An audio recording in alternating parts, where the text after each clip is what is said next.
Oi, galerinha do primeiro ano, e aí, como vocês estão? Como passaram a semana? Espero que tudo bem.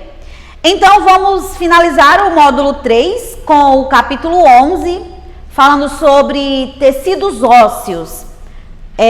Sabemos que histologia é um conteúdo muito importante, não somente para os vestibulares, mas para que conheçamos um pouco melhor também do nosso corpo. E o tecido ósseo, então, vamos falar muito sobre a estrutura. Primeiro, qual é a função do tecido ósseo? Para que ele serve no organismo? Primeiro, a função seria de sustentação. Então, ele sustenta o organismo e é responsável também pelos movimentos, além de proteger alguns órgãos. Por exemplo, a caixa torácica, ela é capaz de proteger o coração, os pulmões, o crânio protege o encéfalo e assim por diante. Então, basicamente, o tecido ósseo, ele tem a função de sustentação e também de proteção. Detalhe, muita gente pensa que o tecido ósseo é um tecido morto, mas não, é um tecido vivíssimo. Na verdade, é até um dos tecidos que tem o maior poder de regeneração do nosso organismo. Ele está lá, páreo a páreo com o tecido epitelial. Os próximos tecidos, tecido muscular e tecido nervoso, esses tecidos não têm um poder de regeneração tão grande, comparando, por exemplo, ao tecido epitelial e ao ósseo, que é um tipo de tecido conjuntivo. Outro detalhe, o tecido ósseo tem uma matriz importantíssima, e essa matriz é formada por diversas formas de células. Isso faz com que, por exemplo, o tecido ósseo seja muito versátil em questão de produção celular.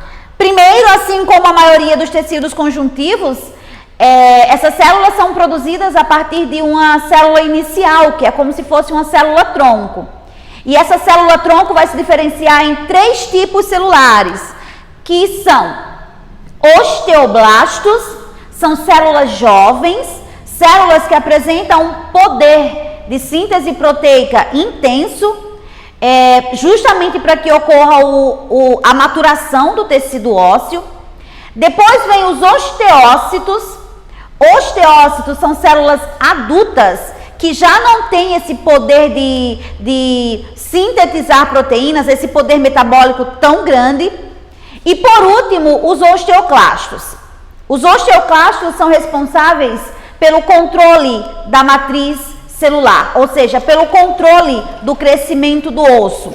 Então, muitas vezes o osso, após, por exemplo, uma fratura, produz novas células.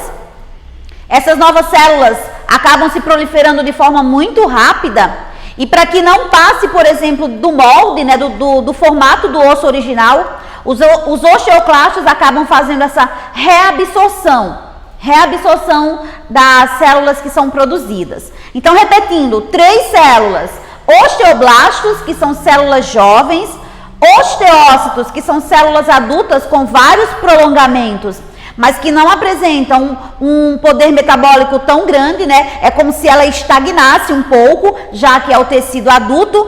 E os osteoclastos. Os osteoclastos são responsáveis pela reabsorção da matriz óssea, células importantíssimas, na verdade, no processo de crescimento celular. Aqui nós temos uma estrutura de um osso. Na verdade, a estrutura do osso é formada a partir de um tecido esponjoso e um tecido compacto. O tecido esponjoso geralmente fica nas extremidades de um osso mais longo e por ele passam diversos vasos sanguíneos.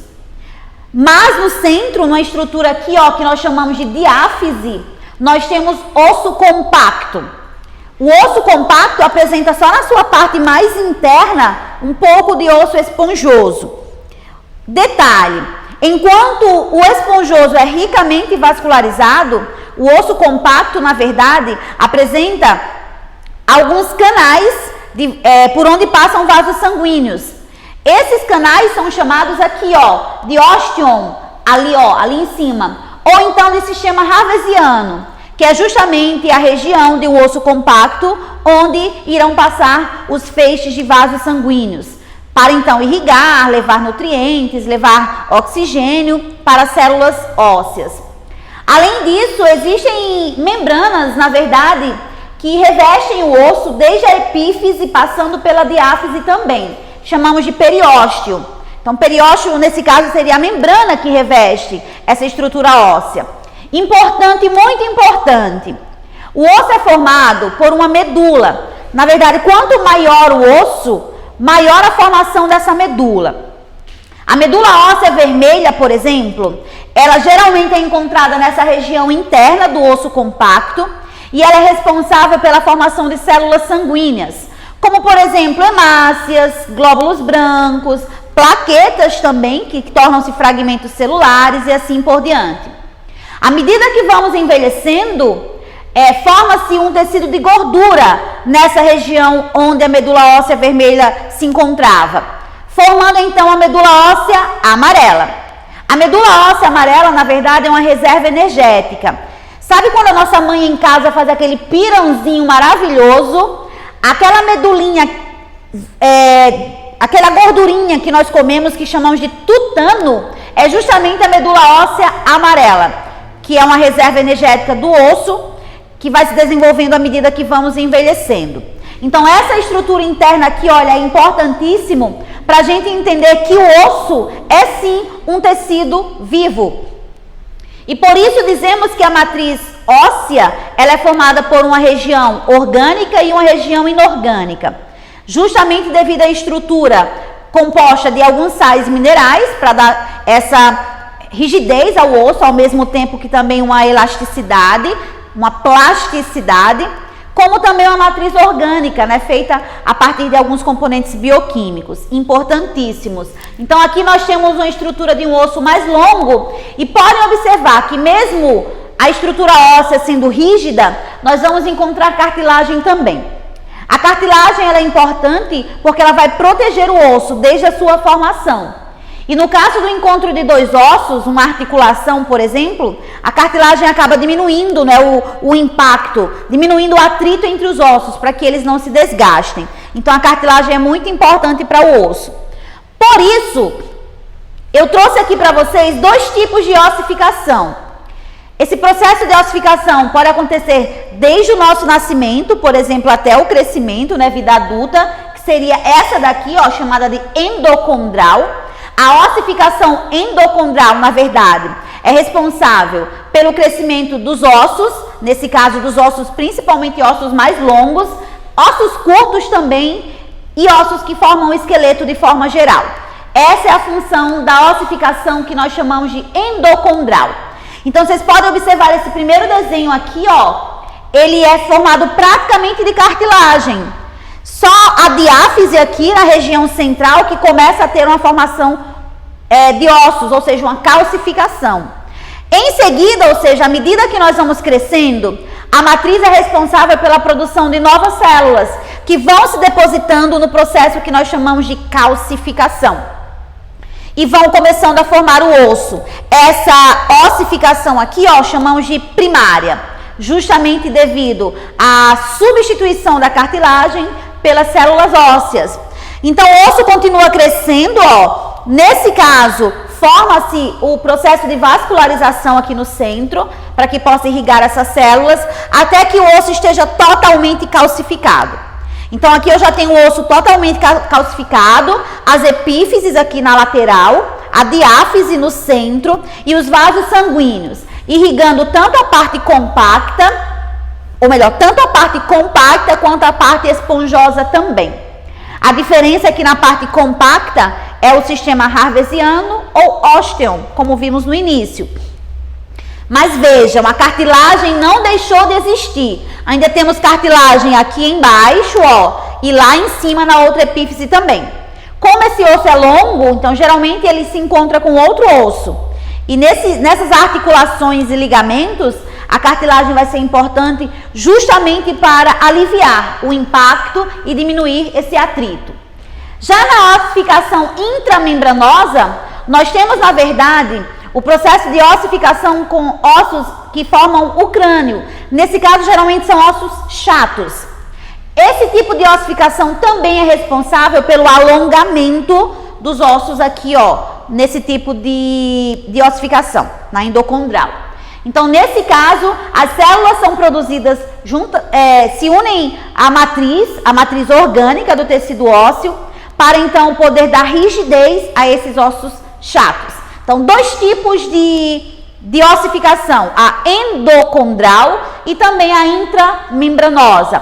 A primeira acontece com ossos curtos e longos que formam o nosso esqueleto, e a segunda com ossos chatos, como por exemplo, ossos do nosso crânio.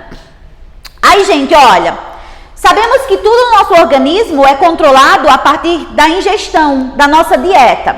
Então, nós introduzimos, nem tudo é produzido lá dentro. Algumas substâncias, elas têm origem exógena, ou seja, vem de um ambiente externo, vem por meio da nossa dieta. O cálcio, que dá essa rigidez ao osso, também vem de um controle externo. Nesse caso, existem dois hormônios no nosso organismo que são responsáveis por esse controle dos níveis de cálcio, tanto no sangue quanto no osso.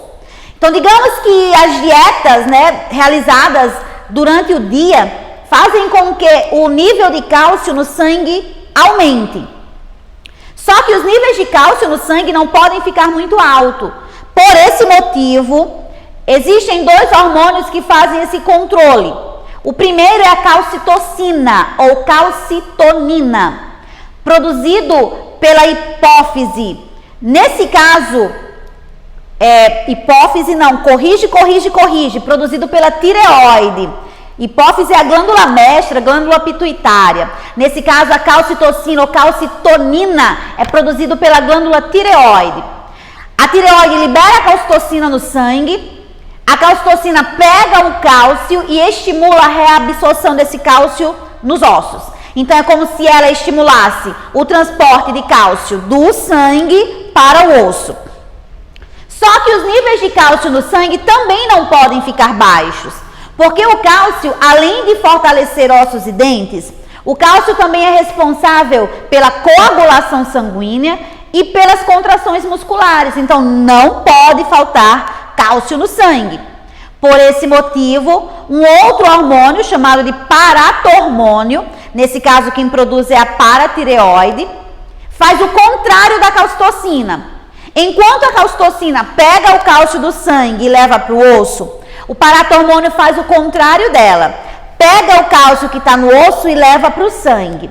Só que ele só vai fazer isso se os níveis de cálcio no sangue estiverem baixos. Ou seja, se eu não estou me alimentando bem, se eu não estou com a dieta equilibrada e se eu não estou ingerindo cálcio diariamente. Então, nesse caso, para que seja feito esse controle dos níveis, a calcitocina tira do sangue e leva para o osso, o paratormônio tira do osso e leva para o sangue, para que possa ser feito esse equilíbrio, ok? Então, esses hormônios são muito importantes, caem muito nas questões, tanto de sistema de esqueleto, de tecido ósseo, quanto também de sistema endócrino, que vai falar sobre o funcionamento das glândulas, tá? Então, relembrando, calcitocina produzida pela tireoide pega o cálcio do sangue e leva para o osso. Paratormônio produzido pela paratireoide pega o cálcio do osso e devolve para o sangue, para ficar o equilíbrio. Por isso a importância da gente sempre ter na dieta sais de cálcio, porque à medida que vamos envelhecendo, vamos diminuindo essa concentração nos ossos. Então o risco de alguma fratura óssea acaba aumentando. Sistema esquelético, tem uma atividadezinha aí no meio, tá? Realizem a atividade. Tem também um texto muito importante no livro. Leiam o texto, discutam o texto. Como eu disse, o tecido ósseo ele é muito importante, até para que a gente possa entender, por exemplo, questão de crescimento, de reabilitação e assim por diante. Sistema esquelético. Se o tecido ósseo ele é responsável pela formação dos ossos que compõem o nosso corpo, o sistema esquelético, na verdade, ele é responsável tanto pela locomoção, junto com os músculos, movimentos e também, obviamente, sustentação e proteção. Então, o sistema esquelético realiza a locomoção e os movimentos em conjunto com os músculos e também é responsável pela proteção e sustentação do nosso organismo. Sabemos que como mamíferos cordados, e ainda vertebrados, nós apresentamos estruturas que são responsáveis por uma sustentação permanente, que é a coluna vertebral. Então, nesse caso, a coluna vertebral, ela é exclusividade dos cordados, só que alguns cordados ficam com a coluna, ficam com a notocorda, nesse caso, que se desenvolve durante toda a fase da vida, que é o caso do anfioxo. Em outros, a notocorda só aparece na fase inicial, que é o caso da assídia, que é um urocordado. E nós que somos vertebrados, a notocorda ela desaparece e vai ser substituída pela coluna vertebral. Então a coluna vertebral ela vai ficar protegendo a nossa medula espinhal, que faz parte do sistema nervoso central, junto com o encéfalo. Então, basicamente, o esqueleto é formado por cerca de 206 ossos que podem ser curtos, longos ou então chatos. Os ossos se comunicam, estão ligados entre si por meio de articulações, ligamentos também, e sempre entre essas articulações e ligamentos nós podemos encontrar cartilagem. Como eu disse, a cartilagem diminui o atrito, fazendo com que não tenha desgaste ósseo. Algumas das articulações podem apresentar um líquido lubrificante. Esse líquido é chamado de líquido sinovial e ele serve justamente para garantir, facilitar essa hidratação, essa lubrificação da região da cartilagem, que é muito importante. Nem todas as articulações apresentam esse líquido sinovial, ok? Exemplo, cotovelos e joelhos apresentam esse líquido lubrificante que renova a cartilagem, principalmente cartilagem que sofre muito impacto, ok? Outro detalhe, o nosso esqueleto ele é formado pela região da cabeça. A cabeça, nesse caso, apresenta, como já vimos anteriormente, ossos chatos, e nesse caso que formam tanto a parte do crânio quanto a parte da face também.